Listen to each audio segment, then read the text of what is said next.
अजीज दोस्तों नमस्कार। अजीज दोस्तों, पाकिस्तान की नेशनल असेंबली में बिल पेश किया गया है, रिपोर्ट पेश की गई है जिसमें बताया गया है कि पाकिस्तान में 2.5 करोड़ बच्चे स्कूलों से बाहर हैं। यानी यूं समझ लें कि अगर मुल्क में 10 करोड़ बच्चे हैं, उसमें से 2.5 करोड़ बच्चे बाहर हैं स्कूलों से। ये हालत है पाकिस्तान की, और वो पाकिस्तान मुसलसल पैसा लगा रहा है आर्मी के ऊपर, जंगों के ऊपर।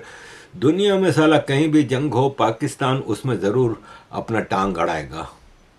भाई, सेकेंड वर्ल्ड वॉर में जर्मनी और जापान ने पूरी दुनिया से जंग की, लेकिन जब हार गए तो क्या किया इन्होंने कहा हमें अब जंग नहीं करनी, फौज नहीं बनानी। पूरी तवज्जो इनकी थी डेवलपमेंट पे, एजुकेशन एंड डेवलपमेंट। आज दुनिया की इतनी बड़ी इकोनॉमीज हैं, दोनों एक तीसरे नंबर पे है, एक 5वें नंबर पे है। दुनिया उनकी तरफ देख रही है। अगर वो भी उस सेकेंड वर्ल्ड वॉर के बाद अपना सारा पैसा, अपनी सारी तवज्जो जंगों पे लगा देते तो क्या होता। तो अजीज दोस्तों, ये सारी सूरत हाल है कि आप टोटल अपनी तवज्जो लड़ाई मार कुटाई उस पर, बजाय इसके कि आपके पास जो पड़ोसी हैं भारत और अफ़गानिस्तान, इनसे अगर आप 1947 से दोस्ती का तार रखते, आप शराफत से रहते, आप इनके मामलों में टांग ना अड़ाते।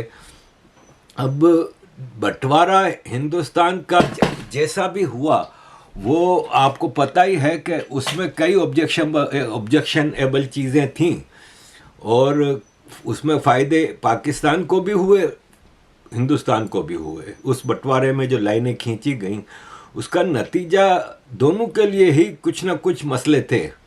आप जैसा था उसको एक्सेप्ट कर लेते, जो आपको मिला था कम से कम उसकी बेहतरी पर तवज्जो देते, ना कि आप जूनागढ़, कश्मीर, तो हैदराबाद, भोपाल, इन चक्करों में रहते। फिर आपके पास जो मिला था वो आपने अगर बांग्लादेश या ईस्ट पाकिस्तान जो था उसको अपना समझ के चलाते।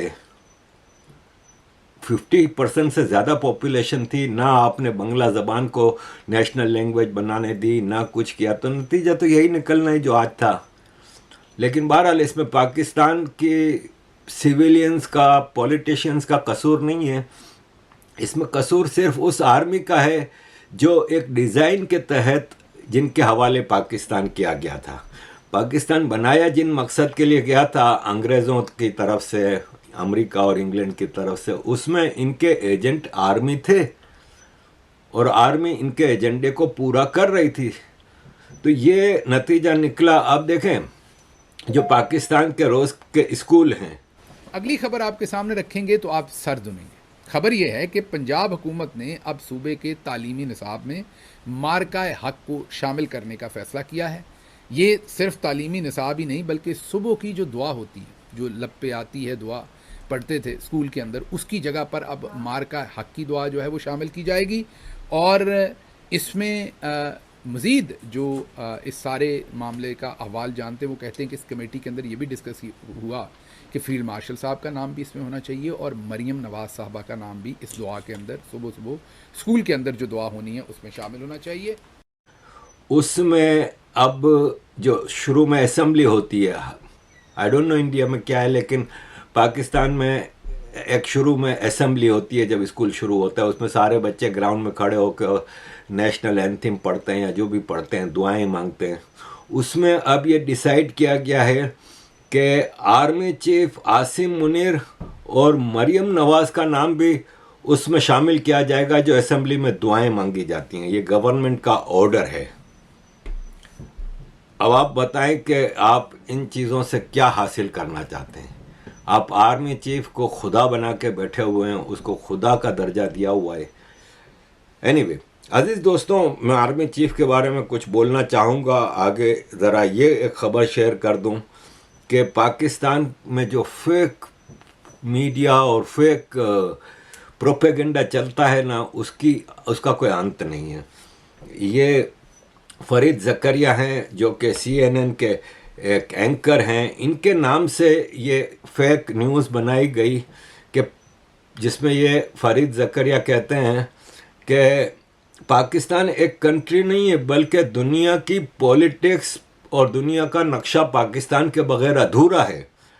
फरीद ज़करिया कहता है कि पाकिस्तान एक पुल, एक ब्रिज का दर्जा रखता है बिटवीन वेस्ट, साउथ एशिया और इस्लामिक वर्ल्ड, वगैरह वगैरह। डिटेल में इसके बारे में खोज किया गया। फरीद ज़करिया ने एक छोटी सी ट्वीट कर दी कि ये AI से बनाई हुई फेक न्यूज़ है, मैंने ऐसा कुछ नहीं कहा।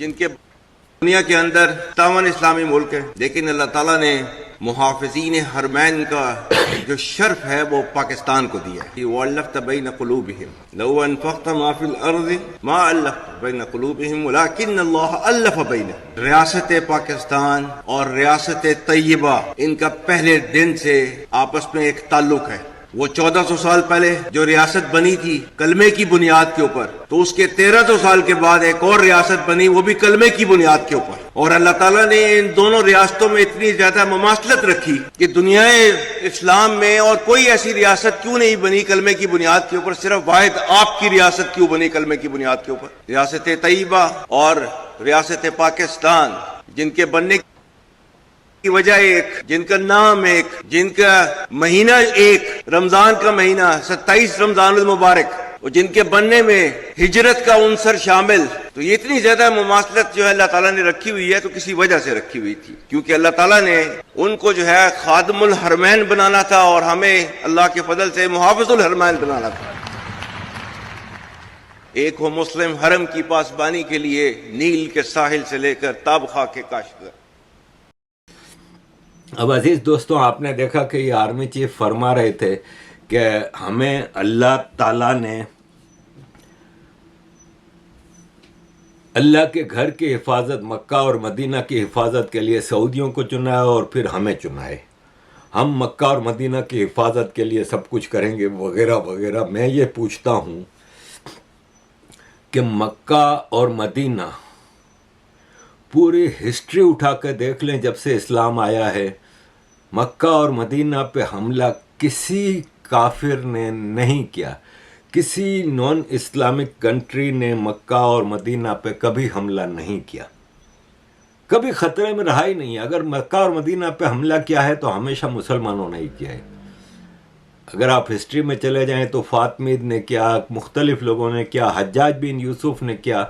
मक्का और मदीना पे हमले सिर्फ और सिर्फ मुसलमानों ने ही किया है। इवन अगर रिसेंट हिस्ट्री में जाएं तो 1979 में भी मक्का पे कब्जा कर लिया था, हरम शरीफ पे, वो भी मुसलमान थे। जो बाद में पाकिस्तान की फ़ौज ने वहाँ पे गोलियाँ चलाई हरम शरीफ में, और ये भी एक हिस्ट्री है कि हरम शरीफ में गोलियाँ चलाने का एजाज़ भी सिर्फ और सिर्फ पाकिस्तानी फ़ौज को है। तो आर्मी चीफ ये जो चूरन बेचते हैं ना कि मक्का और मदीना की हिफाजत के लिए हमें चुना गया है, तो ये अब चूरन आपका चलेगा नहीं। आप इस वक्त चल रहे हैं टोटली डोनाल्ड ट्रंप की फेवर्स पे। Pakistan and India would have been a nuclear war. 35 million people said the Prime Minister of Pakistan would have died if it were not for my involvement. लेकिन Donald Trump देख लें, Donald Trump खुद कहता है कि अगर मैं बीच में ना पड़ता तो पाकिस्तान का प्राइम मिनिस्टर मर जाता। इसलिए मर जाता कि जब इंडिया ने लास्ट ईयर हमले किए और 11 एयरबेस तबाह किए, नूर खान एयरबेस इस्लामाबाद पे जब अटैक हुआ, उस वक्त आसिम मुनीर और सारे जनरल तो बंकरों में छुप गए थे, लेकिन शहबाज शरीफ बकौल उसके वो तो स्विमिंग कर रहा था। अब ये डोनाल्ड ट्रंप है ना, वो अभी चाइना गया, आखिरी इसकी कोशिश थी कि चाइना से किसी तरह मामलात सुधर जाएं। जैसे कि मैं आपको बार बार बताता रहा था कि इसको चाइना और इंडिया दो से समझता है कि ये दो हैं जो आगे 25-30 साल में अमेरिका को पीछे छोड़ देंगे। तो दोनों में से एक को कॉर्नर करना था। इंडिया को काफ़ी अरसे से कॉर्नर करने की कोशिश कर रहा था और सोच रहा था कि चाइना को अपने हाथ में ले लूं, लेकिन इसका चाइना का दौरा ऐसा मेजरेबल रहा, ऐसा फेलियर रहा। तो चाइना से वापस आते हुए इसने साफ कहा कि ऑपरेशन सिंदूर के दौरान मैं बिल्कुल भी सीज़ फायर के मूड में नहीं था, लेकिन आसिम मुनीर और शहबाज शरीफ मुसलसल मुझे पीछे पड़ गए कि हमें बचाओ, हमें बचाओ। अगर मैं ना पड़ता बीच में तो ये है कि आसिम वो पाकिस्तान का कचूमर निकल जाता। अब नज़र ये आ रहा है कि अदानी ग्रुप के ऊपर अमेरिका में जो पाबंदियां थीं, जो केसेस चल रहे थे, वो केसेस ख़त्म हो गए। अब नज़र आ रहा है कि अमेरिका वापस इंडिया की तरफ झुकेगा और इंडिया की जो फॉरेन पॉलिसी नज़र आ रही है इस वक्त, ये लोग कह रहे थे ना कि इंडिया आइसोलेटेड है और पाकिस्तान को दुनिया डिप्लोमेटिक वर्ल्ड में इस वक्त पाकिस्तान की तरफ देख रही है, तो ऐसा नहीं है। आइसोलेटेड पाकिस्तान है। पाकिस्तान में इस वक्त अज़रबैजान, तुर्की, सऊदी अरब, चाइना थोड़ा बहुत। चाइना सिर्फ और सिर्फ अपने फ़ायदे के लिए पाकिस्तान को यूज़ कर रहा है। चाइना को पाकिस्तान से और कोई फ़ायदा नहीं है। चाइना के लिए फ़ायदेमंद है ईरान, सऊदी अरब, ये कंट्रीज़, क्योंकि चाइना का टोटल जो सिस्टम है वो एनर्जी रिसोर्सेज पे चलता है और वो उसको इन्हीं कंट्रीज से मिल सकता है। ऑल दो कि चाइना रिन्यूएबल एनर्जी और ग्रीन एनर्जी की तरफ दुनिया में सबसे तेज़ी से आगे बढ़ रहा है, तो चाइना के लिए ये कंट्री इतना ज़रूरी नहीं, लेकिन मजबूरन पाकिस्तान को कुछ दे के कुछ ले के फ़ायदे उठा रहा है। अब अज़ीज़ दोस्तों, पाकिस्तान के ऊपर भारत क्यों भरोसा नहीं करता? हम बहुत दूर नहीं जाते।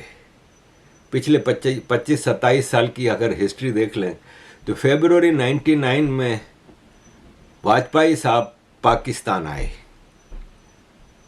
नवाज शरीफ के साथ बस सर्विस और पता नहीं क्या क्या समझौता एक्सप्रेस और कितनी चीज़ें हुई। नतीजा क्या निकला?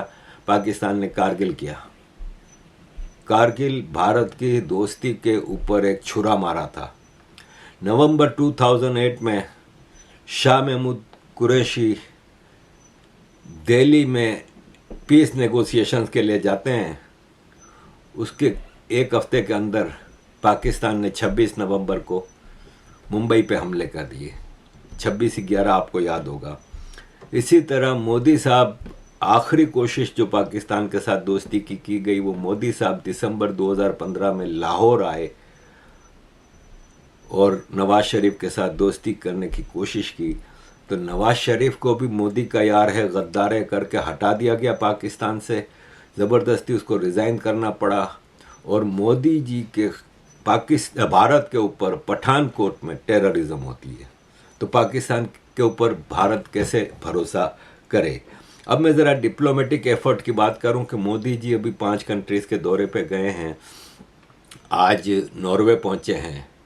पिछले 48 घंटे में इमारात में क्या क्या इन्होंने एग्रीमेंट किए वो मैं कल आपको बता चुका हूँ। हॉलैंड में इतना ज़बरदस्त इनकी डिस्कशंस हुई, इतने ज़बरदस्त एग्रीमेंट हुए। सेमीकंडक्टर दुनिया की एक मोस्ट इम्पोर्टेंट प्रोडक्ट्स में से एक है, उसके लिए मिट्टल ग्रुप के साथ एक एग्रीमेंट साइन हुआ है और कई चीज़ें हुई। इनोवेटिव एग्रीकल्चर, वाटरवेज, इन सब पे हॉलैंड में डिस्कशन हुआ। अब नॉर्वे में आप देखें कि 48 आवर्स में 3 कंट्रीज़ के 3 हेड ऑफ स्टेट्स के साथ royal protocol, highest level of protocol लेके मोदी जी ने वो किया। इस दौरान भारत में अगर हम देखें तो पिछले हफ्ते की बात है, ब्रिक्स फॉरेन मिनिस्टर भारत में आते हैं।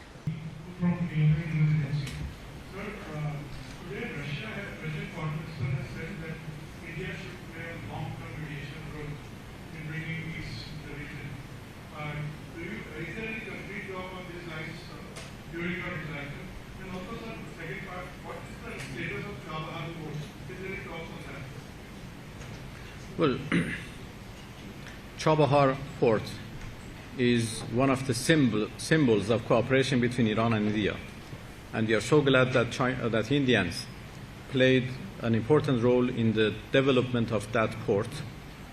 It is now somehow,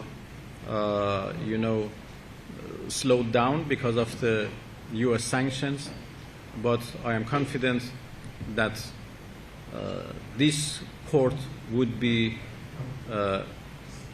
like a golden gate for India to access Central Asia, the Caucasus, and then Europe through this transit route, and also for Europeans, Central Asians, and others to to access Indian Ocean. It is a very strategic port, important for both us and India and many other countries. So I hope that Indians would continue their work in Chabahar port, so it would be fully developed at the service of the interests of India and other countries around. I think India, with its good reputation, can play a greater role in this region to help diplomacy, to help peace, and to promote peace and security. India is a friend to all countries in the Persian Gulf, in north of this Gulf and in the southern part of that. So we appreciate any positive, constructive role played by India in this region. Iran के foreign minister आए, वो बार बार कहते रहे कि हम Chabahar port के लिए भारत का वेट कर रहे हैं कि भारत उसको और डेवलप करे, ये भारत के लिए एक बहुत इम्पोर्टेंट पोर्ट होगी। पाकिस्तान जो ईरान की चमचागिरी कर रहा है, लेकिन ईरान के फॉरेन मिनिस्टर ने कोई पाकिस्तान को कंसेशन नहीं दी। हाँ, पाकिस्तान से इन्होंने जो रूट लिए, ट्रेड रूट लिए, वो फ़ायदे उठाए, लेकिन पाकिस्तान को कोई कंसेशन नहीं दी। जबकि भारत के लिए मुसलसल कहते रहे, भारत को अमन मुज़ाकरात जो अमेरिका ईरान के दरमियान थे उसके लिए दावतें देते रहे, बहुत भारत की वो की। ब्रिक्स के इतने इम्पोर्टेंट इवेंट में रशिया के फॉरेन मिनिस्टर आए, साउथ अफ्रीका, ब्राज़ील और ये सब आए। चाइना का हाई एक डेलीगेशन ज़रूर आया, लेकिन इतना हाई लेवल का डेलीगेशन नहीं था। अजीज़ दोस्तों, रशिया के जो फॉरेन मिनिस्टर हैं उन्होंने भारत को अश्योर कराया है कि ग्लोबल ऑयल रूट्स जितना भी प्रेशर करेंगे हम उतना ज़्यादा भारत के साथ खड़े हैं, और भारत को हम मेक श्योर करेंगे कि भारत की एनर्जी सप्लाईज कहीं भी अफेक्ट ना हो और भारत की एनर्जी सप्लाई जारी रहें, ये हम मेक श्योर करेंगे। इसी तरह साउथ अफ्रीका ने भारत को रेलवे के हवाले से 4045 करोड़ रुपए, 4045 करोड़ रुपए का मतलब ये होता है कि 40 अरब रुपए, भारत के 40 अरब रुपए 120 अरब पाकिस्तानी रुपए का रेलवे का ठेका दिया है, जिसमें 2235 वैगन्स होंगी और 30 डीजल लोकोमोटिव साउथ अफ्रीका के लिए भारत की कंपनी बनाएगी। इतने ज़्यादा डिप्लोमेटिक अचीवमेंट्स हैं, और पाकिस्तान रो रहा है कि हम डिप्लोमेटिक चैम्पियन है, भारत आइसोलेटेड है। पूरी दुनिया के डेलीगेशंस भारत आ रहे हैं, भारत के प्राइम मिनिस्टर रोज़ एक कंट्री का दौरा कर रहे हैं। पाकिस्तान तो जाता है तो एक हफ्ता पाकिस्तान का प्राइम मिनिस्टर टिक जाता है, और जाते वक्त भी लंदन में रुकता है 2 दिन, और आते वक्त भी लंदन में रुकता है, और लेके भी जाता है पूरी टीम को। जबकि यहाँ मोदी जी जाते हैं, 1-2 मिनिस्टर साथ होते हैं, बाकी जो डिस्कशन करनी है ब्यूरोक्रेट साथ होते हैं, कर लेते हैं। काम की बात, ज़्यादा पंचायत नहीं। उसमें हर जगह जाके इंडियन कम्युनिटी से भी इंगेज करते हैं। जैसे हॉलैंड में मैं हैरान हो गया, डी हेग में पूरा हॉल इंडियंस से भरा हुआ था, हज़ारों में, मतलब इंडियंस। तो ये डिप्लोमेटिक लेवल पे वो है। अब जैसे नेक्स्ट वीक क्वेड की मीटिंग है, क्वेड में मेरा ख्याल है कि ऑस्ट्रेलिया, जापान, अमेरिका और इंडिया हैं। मार्को रूबियो अमेरिका के फॉरेन मिनिस्टर इंडिया आ रहे हैं, और बाकी ये जो 2 मिनिस्टर हैं ऑस्ट्रेलिया और जापान के। अब इस दौरान आप देखें कि जब ब्रिक्स की मीटिंग चल रही थी यहाँ पे, तो मोदी जी सब मिनिस्टरों से मिल के फिर चले गए दौरे पे। तो इमारात में उनके साथ अजीत डोवल साहब थे, लेकिन हॉलैंड पहुँचे तो यहाँ ब्रिक्स की मीटिंग निपटा के जयशंकर जी हॉलैंड इनके पास पहुँच गए, और अब आते ही क्वेड की मीटिंग। ये होती है diplomatic efforts, diplomatic achievements, diplomatic success, और पाकिस्तान जो चमचागिरियाँ करता है उसको डिप्लोमेटिक सक्सेस कह रहा है। तो अजीज़ दोस्तों, ये इस वक्त मैंने आपके सामने सारा सिनारियो रखा। अजीज़ दोस्तों, kindly keep supporting. Thank you very much.